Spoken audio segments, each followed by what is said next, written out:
President-elect Joe Biden is going to nominate Ohio Congresswoman Marcia Fudge to lead the Department of Housing and Urban Development. Reports are circulating that Bernie Sanders' former campaign co-chair Nina Turner weighing a seat run for that seat. Indeed. Host of the Bad Faith podcast, contributing editor to Current Affairs, and former national press secretary for the Bernie Sanders campaign. We bet that you probably may know Nina Turner a little bit. Briahna Joy Gray joins us now. Great to see you. Hey, Briahna. It's great to see you both. Yeah. So, I mean, this is really interesting. Marcia Fudge represents the district that Nina Turner has long lived in, the area where she used to serve in the Ohio State Senate. So what do you think of Nina potentially stepping up to run for this seat? Look, I think it's a very exciting prospect for a lot of folks on the left. I have my own biases as a woman who has some roots in Cleveland herself. My mom's family is there still to this day. Oh, I didn't know that. That's right. But more broadly than that, look, after Bernie Sanders suspended his campaign in the spring, a lot of people on the left have been looking for someone who can kind of fill his shoes, who can be a figurehead in what is now a very leaderless movement. And Senator Turner is one of the few figures that is still perceived to be uncompromising and really firmly committed to the values that made Bernie Sanders so popular. Yeah, and so this is what I'm curious about, Nina. I mean, Briahna, I'm sorry. Getting everything mixed up. Just tell us about what is the power of an individual congresswoman, because there's a lot of discussion around this always, which is that, does one seat matter? I mean, this is just, one House race. But how do you see it in terms of this battle of ideas against Pelosi and so much more about what can actually be accomplished within Congress? Well, I'm old enough to remember when AOC was still running and was seen as a long shot. And then when she won her primary, and the scuttlebutt was that it wasn't going to make much of a difference anyway, that it was a kind of a political gesture, that it was a symbolic gesture rather, and that she didn't pose much of a threat. And I also remember being there her first day in Congress when she and the Sunrise Movement staged a sit-in of sorts in Nancy Pelosi's office and really put the Green New Deal on the map in a really big way. And now here we are 2 years later with the size of the squad literally doubled. And with the margins in the House very, very narrow between Republicans and Democrats, so that a lot of folks are saying that the progressive members of the House have more influence, have a bigger ability to make an impact than they ever have before. Some commentators are calling for them to even hold up Nancy Pelosi's appointment as Speaker of the House in order to push a progressive agenda, for example, bringing a floor vote on Medicare for all. And these are things that they could do with relatively small numbers. And if Senator Turner were among those ranks, it would make their influence obviously even that much more powerful. Yeah, I mean, Jimmy Dore has really been pushing for that. We're actually going to have him on the show this week to make the case. I think it's a really smart idea.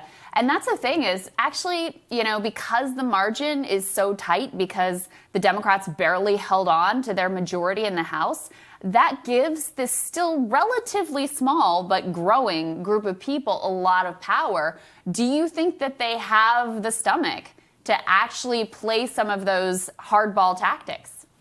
That's a good question. And I think it's partly contingent on how much the people who want them to do that. Remember the 30 to 40% of Democratic voters who supported Bernie Sanders and that progressive agenda, the 70% of Americans who support Medicare for all, the millions of Americans who are facing housing eviction at the end of the year, the 14 million Americans who have lost their employer-based insurance over the course of this pandemic, whether they all raise their voices and press their representatives to bring their values we often see online in Twitter and in many substantive respects, to this kind of fight. And with respect to Senator Turner, what we've seen from her in her personal trajectory is that she is a fighter.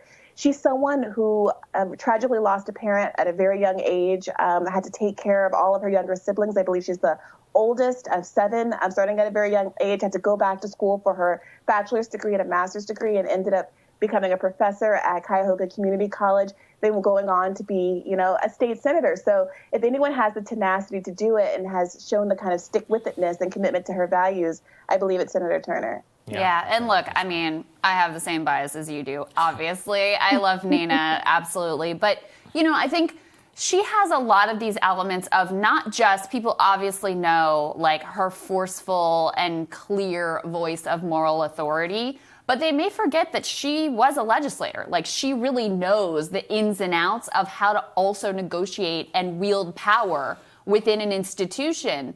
So she has a sort of unique ability both to play the inside game and the outside moral call to action game as well. I think that's right. And, she's gotten some criticism even for, hosting John Kasich on her podcast. But to her point, he was someone that she worked with around Trayvon Martin and trying to figure out how to get justice in her own state. And I think that she has really successfully managed that balance better than a lot of politicians.